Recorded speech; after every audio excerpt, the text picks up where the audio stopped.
Hi, everybody. It's Fridays with Sue and Steph. And once again, it is Friday. And I thought we were podcasting for a minute. I thought you were about to say, I'm Sue. And I'm like, and I'm Steph. Like it was your tone. Oh, was it? It was my podcast voice. No, it really was. Oh, wow. I don't mean to throw you off. I'm so sorry. I have to make sure that I am turned off. Can someone just script me so I know what we're doing? What? Can someone just script me so I know what we're doing? Yeah, there's a lot going on. So, we are going to talk about what we promised, which is the passage of time during COVID. Yeah. But before we do that, we're going to talk a little bit about our experience on Zoom and what that has meant. And I'm sure to everyone on Zoom. I was on a call the other day and someone said they hate seeing themselves. So they put a piece of paper over the camera. Me. I do it. I put a piece of paper on my face. Yeah, so you can't, I said over your camera, but you can't do that because then they won't see you. So you put it on, right. Yeah, okay, I have a piece of paper like leaning against my computer. So I can't do that because I realize by looking at myself that I'm not looking engaged enough, or I look a little bored, even though I'm probably not, because it's hard to like be so aware of how you look, but also need to kind of be aware of how you look. Anyway, so I was thinking what I know about my face now that I really never cared to know, like the intimacy I have with yourself. Well, with my face. Just to be clear, my smile is like down on one side. I've been looking at your mug for like 17 years and I've never noticed it. Yeah, no, it does. And then also I tried, this, StreamYard is backwards, so it's a little hard, but like I do have a tilt. I have this tilt that I try to correct without. And then here's the other thing. I have tried, because the recommendation is that you look into the when you live. I cannot stare at a green light. I've never even tried to do that. I never even thought about it until you just said it. So what do you know about your face? Well, I know that I have a lot of lines in my face, I've noticed. Well, the thing is, when your eyes don't work as well, I can't see any lines. Right. I have noticed, well, it's funny. I have noticed, I feel like my whole life I've looked like my mom, and I'm starting to think I look like my dad. Oh, that has happened. My sister and I turned into twins, even though growing up, there was nothing about us that looked the same. My mom can still cannot believe when people make comments that people can't tell, like Suzanne and I apart. My mom's like, are they blind? Like, she does not, she's like, you have straight hair. She has curly hair. I'm like, well, her hair is a little less curly. Mine's gotten wavy. And I don't think we're twins, but if you've spent time with us, like, we do sound alike. I know that. Yeah. Well, there was one time where my nieces were visiting me and I was on the phone with my sister and they were like, oh my God, you look and talk and have the same affect. It's crazy.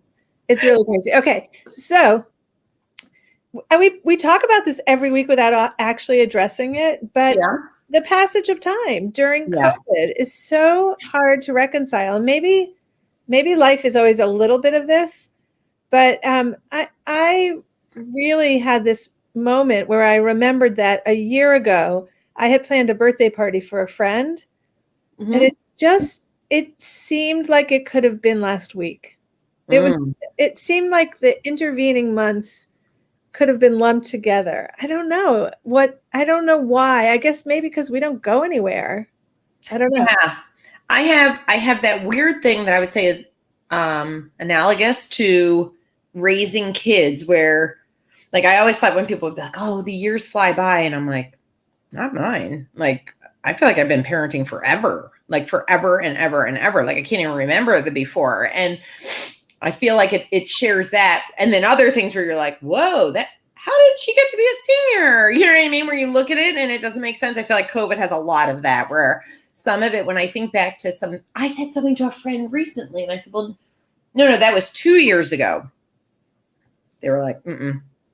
And I was sure, like, I was the Julie Lehman, always sure, never right. And it was what, 1 year?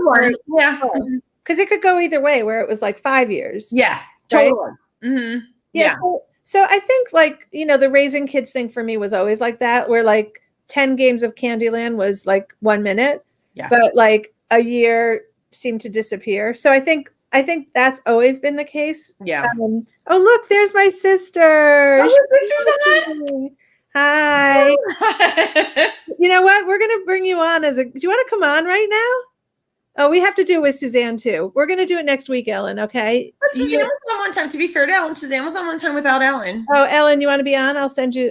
I'll put the link here, and That'll be so fun. I'm putting it here for Ellen. Anyone else can come in another day, but right now, Ellen, click on this. You have to be on Chrome. So fun. So hopefully, you're going to meet my sister. She lives in Israel, so it's later in the day. Last night, talk about time. This is the same story. I interviewed somebody at 8:00 last night who's in the Singapore, I think. Okay. And so I was Thursday night, and she was Friday morning. Okay. Isn't it so weird? It is so weird. Like It's totally we weird. all know it to be true, but like again, it was like this weird. Like I'm about to go to bed, and you're starting your day, and it's another day. Yeah. Oh, she doesn't have Chrome. Okay. Oh well. She's not on. All right. We'll have to arrange something in advance.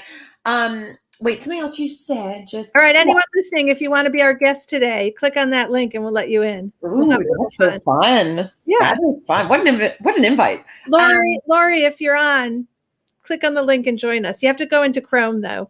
Okay. So what else do you have to say about time? Yeah. You know, it's so weird. I was thinking this morning that there are definitely some things I don't mind about COVID. I'm not going to say I like them or, but there's a weird comfort in the days all sort of being the same. Yeah, I think there's a lot of comfort, actually. I think it's because it's such an equalizer. Yeah. That, there's no chance of FOMO. There's just very little chance of that happening because and we're lucky. We're safe and we have food and we have, right? Like I'm very lucky that way. And so everything can feel, I don't know, just exactly the same. And I don't, that's okay. There's something that is oddly comforting for me. And I was already thinking this morning, like like a year from now, I don't know. It's become a really convenient excuse. So I was listening to I don't think I've mentioned this, but I was listening to people on the radio, I don't know, like a month ago. Or a month, maybe almost 2 months ago, and they were talking about the vaccine and things were really speeding up. And they were saying how like COVID's been a great excuse where somebody invites you over and you say, oh, we're being so careful. Like we're not doing that. You're thinking, oh my God, what a great excuse. Because I didn't really like them anyway, and I don't want to go. So the conversation was, well, what are you going to say when the vaccine has rolled out and people invite you over and they're like, oh, we're anti-vaxxers, right?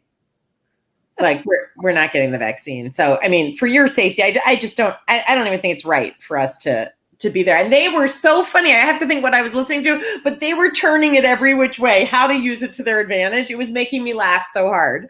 Well, the same story you told during COVID doesn't work after COVID. So you have to come up with a new version. Yeah. Exactly.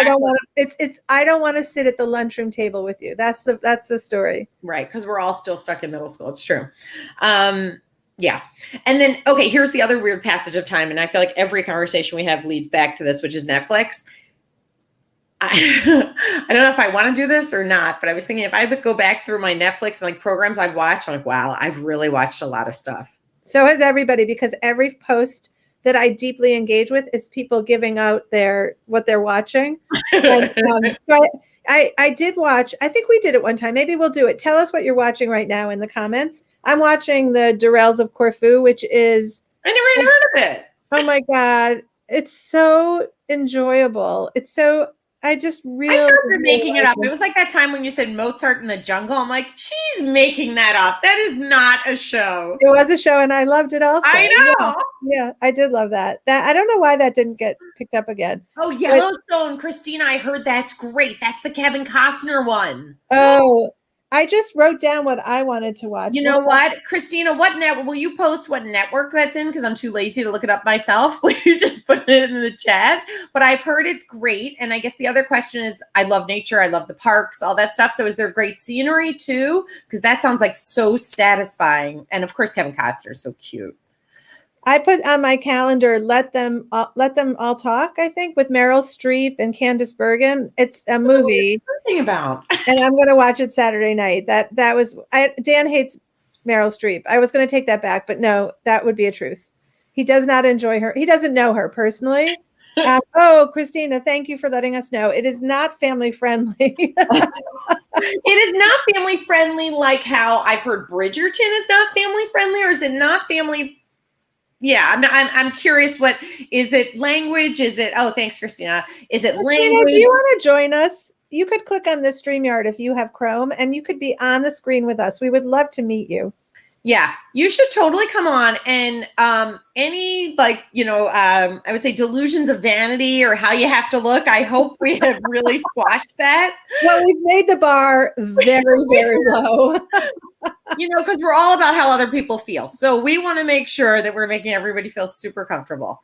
Oh, wow. Look at us. For a higher good. We do not we show up like this. For I know. A higher good. I know. It's sometimes I don't know how my grandmother used to have a saying when was it about my father? I have to think who she used to say it about. She would say, where do they find men like that? Like the ultimate compliment. Oh, okay, I have a work call. Oh, that's too bad. Work can wait in COVID. It's COVID. Okay, Christina, we'll see you next time. You'll come in. Awesome. Oh, yeah. No, Yellowstone was such a good reminder. I feel like I had forgotten about that one. I just finished The Flight Attendant. Did you watch it, Sue? No, but it's on. I had put it down on my list because this morning Jane said she loved it. It was great. Oh, here's Christina. Okay, language, some nudity, violence. What's not family? Christina, come on. Well, our kids would say that for sure from what they're watching. I mean, our kids, like our kids, totally. They're watching stuff that I would never ever let them watch. I mean, mine are older, but I don't want to watch it with them. That's the line. That's what I heard about Bridgerton. My friend was watching with her college kids, and she was like, "So my story. I took my family to see This Is 40." Oh yeah. It was a Thanksgiving day, and we always go to a movie. My mom was here. My kids were home. And it was so uncomfortably squirmy to be, even though we were joking about it, like, oh, we shouldn't be watching this together. We were all kind of inching away from each other physically until we were hoping we were in another movie theater. It was really uncomfortable. Yeah. Wait, so Sue, what was the other one you mentioned when I went to Mozart in the Jungle? Say the name of Durrell's of Corfu. It's like Corfu, Greece? Yeah. Yeah. It's really lovely. It's well done. Prince Charles is in this as her oldest son. It's really interesting because we had watched The Crown, and then this was the one we're watching right after The Crown. So to see him go from Prince Charles to this older son is really that's interesting. Very interesting. Yeah, that is interesting. Yeah, I'm trying to think what else I've watched. Yeah, so I finished Flight Attendant. I rewatched. I'm such a baby. I can't even tell my husband. I rewatched the Schitt's Creek. The 1 hour special where they're all at the table. Oh, I love that. Yeah. And I cried again. Okay. Okay. Here's what we're putting next week, Sue. I'm going to put it on the calendar. Okay. Everything is making me cry in COVID. Oh my God. I wept during the inauguration. I could not I just couldn't stop. And I don't know. Anyway, what is that all about? I don't know, but I want to, before we end, I want to put out there my new favorite word, which is anecdata. Well, actually, Ron Lieber pronounced it anecdata. Can you, how do you spell it? How do you pronounce DATA? Didn't we try, yeah, it's hard to remember when I think on the East Coast, you say data. I think Midwest, you say data. Yeah, you're going to have to catch me saying it. I don't know. I know. I can go either way now because I've lived here a long time. But he said anecdata. Okay. Ron Lieber, who wrote the book about paying for college, which is like a Bible of a book. If you are about to deal with college, you should get it. And also, I just want to let everybody know that Tuesday. Long A. Data. Kathleen, Kathleen, where do you live? It's important to know where you live. Yeah. I think it is a geography thing. Anyway, we are having a Q&A with Ron Lieber on Tuesday night. And so we've already done an interview. You'll get that if you sign up. You'll get the interview in full. And then you can come on Tuesday night and ask any questions you have about, he has information about how you find how you find out what schools are giving in scholarships, so you can kind of try to guesstimate what you might get. In fact, he says there are some schools that you can ask them for a pre-read and they will tell you what money you can expect from the school in advance. And there are even some that make a commitment to stick with that number. It's not even an estimate. So he has, oh, she's in Michigan. Look at Midwest. There you go. Okay. Anyway, so I'm going to put the link here right now. Oh, that's a great idea. Make sure to sign up. It's going to really, he's amazing. He's just an amazing guy. He unearthed, we've sent 5 kids to college and I didn't know anything about half of this stuff. The common data set. Did you know about that for every one of your kids? Yeah. There's like so much information. All you do is Google common data set and Ohio State. And because the colleges are not sharing all this information very publicly, like it's not on their homepage, it's not on their financial aid page, but he gives you all these formulas for looking at all the information you can collect in your search for a good financial college fit for your kid. It's so interesting, Sue. So because we have a senior, so I'm part of this, I don't know, class of 21 page. Somebody started on Facebook last summer, maybe. And so now people, and I guess there's lots of decisions coming out today, I guess, too, for college. But hands down, the most talked about topic is, okay, you know, when are they sending, when does scholarship come and merit? And do I have to wait for this? And parents, you know, I give that group a lot of credit. Like people are just, it's really lovely. They're like just trying to help each other. Like, this is what we found. Check this out, try this. But it is probably 85% of the conversation in that group is all about paying for college. Which group is this? It's Class of 21 on Facebook. I think that's the name of it. In fact, you want it about our event. Yeah, that'd be a great idea. Yeah. All right. My email is in there. If you would like to join us, we're going to open up our Friday mornings to have a guest on it. So just email me if you would like to be a guest. Kathleen, we'd love to have you. It's nice to put a face with a name. So just send me an email and we'll schedule you. And Christina, no work meetings next Friday, 10:30. Not a good time. Yeah. Well, we're also inviting people to our Mondays behind the scenes. They're all at 10:30. So if a Monday works better than a Friday at 10:30, just let me know. Everyone have a great week. We'll see you next Friday. We're going to be talking about what makes you cry and what makes our kids cry. What are the moments where they're emotional and you're surprised? Yeah, that's a good one. Bye, everybody. Bye.